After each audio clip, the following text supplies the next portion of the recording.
She finds no trace. Black tears flow from her eyes. See the stalker. Mom and Dad plan to leave after dropping off Pugsley, but the principal prepared a fancy room to keep them longer. The room is decorated in pink and cute colors. Dad thinks tonight will be a wonderful evening, but as a careful mother, she can tell something's bothering Wednesday.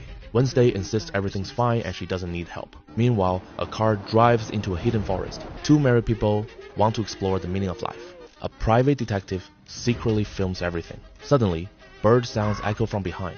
A vicious-looking raven lands on a nearby branch. The man doesn't pay attention at first, but soon, ravens fill every branch and the car.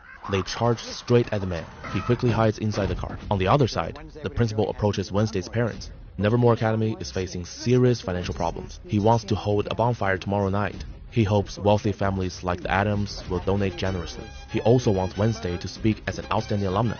Wednesday firmly refuses. She walks into the forest to get some air. That's when she discovers a crime scene. The private detective has been pecked to death by ravens. His eyes are gone and he looks horrific. But this is a perfect scenery for Wednesday. Suddenly, a man in a hat tries to sneak away. Wednesday quickly follows him. Oh, ow. Galpin? What are you doing here? The private detective was named Carl. He was Galpin's colleague.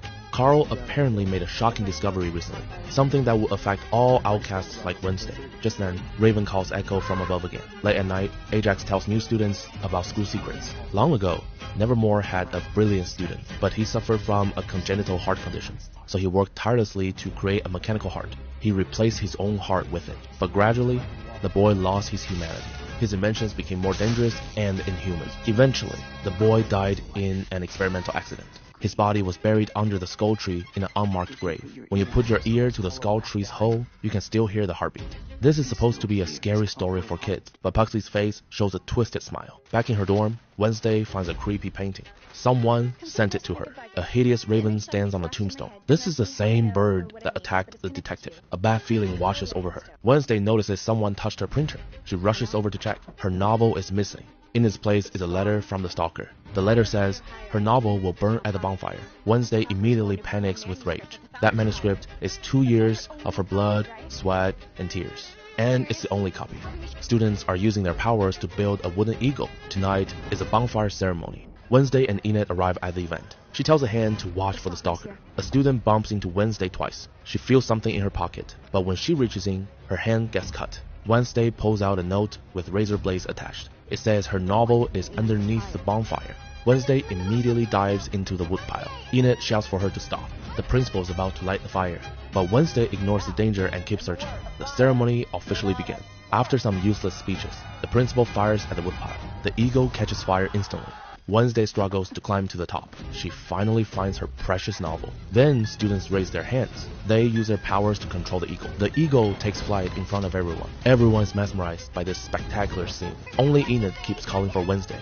When Wednesday doesn't respond, Enid alerts the principal. Principal door! Wednesday Addams is trapped under the pyre! Luckily, Wednesday rolls out safely with her manuscript. She walks over looking confused in front of everyone. The principal is thrilled. He thinks Wednesday agreed to give tonight's speech. He goes on stage and pulls away a black cloth. It reveals a painting of her leading students to save the school. They made this painting to thank Wednesday and her friends. Wednesday reluctantly walks on stage.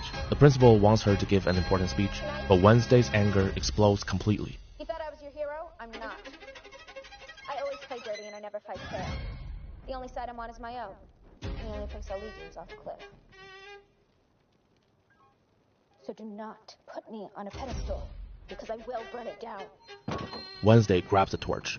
She burns the painting in front of everyone's shocked faces. Her graceful exit leaves everyone staring. Enid doesn't understand why she did this. She follows to ask Wednesday about it. But the moment she touches Wednesday, black tears flow from her eyes. She collapses to the ground weakly. When she opens her eyes again, a horrifying vision appears. She sees a cemetery, a tombstone with Enid's name carved on it. This prophecy seems to drain all of Wednesday's strength.